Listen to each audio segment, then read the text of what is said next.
Bonjour, suite à la demande des étudiants, j'ai choisi aujourd'hui de vous poster cette vidéo qui traite d'un exemple très important, à savoir le champ électrique généré par un fil mince chargé, c'est-à-dire qu'il y a une densité linéique de charge.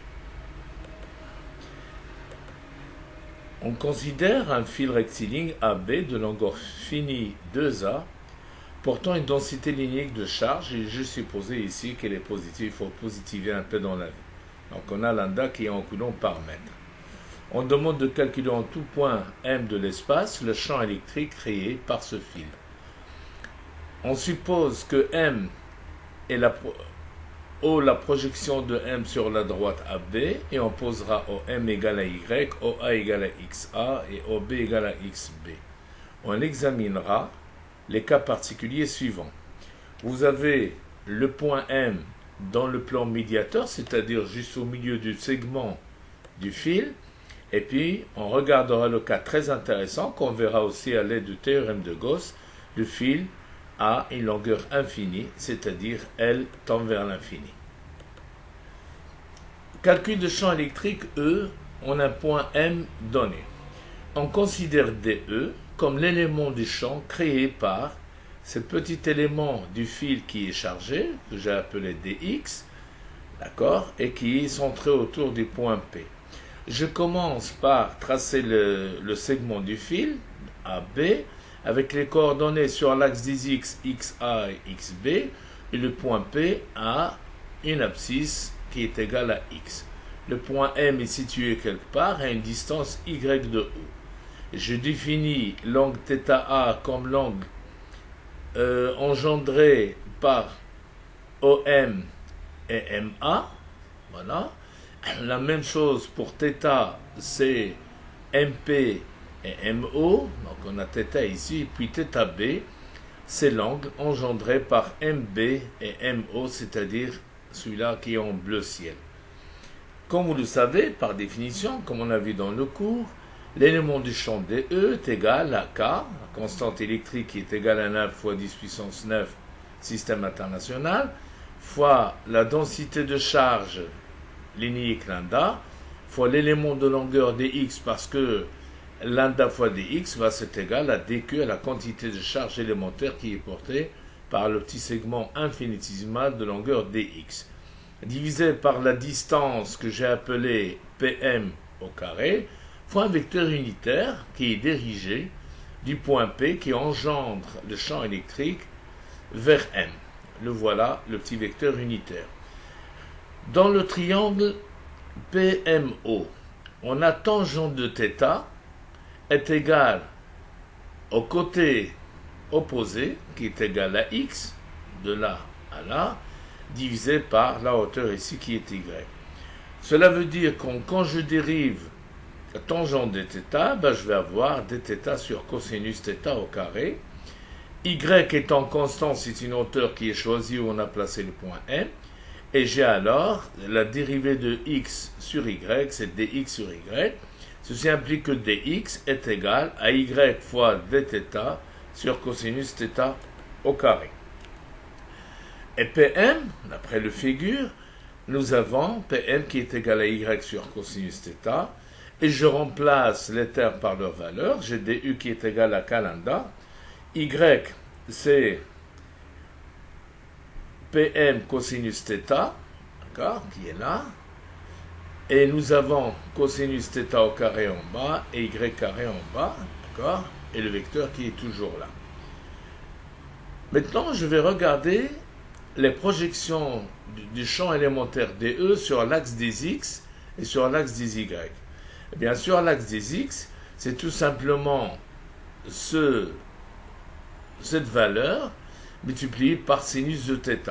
Si je reviens, on va voir que DE, si je le projette sur l'axe des y, θ il est là, eh ben je vais avoir un cosinus θ par rapport à y et un sinus de θ par rapport à l'axe des x, mais j'ai ainsi moins parce que DE pointe dans le sens opposé des x positifs.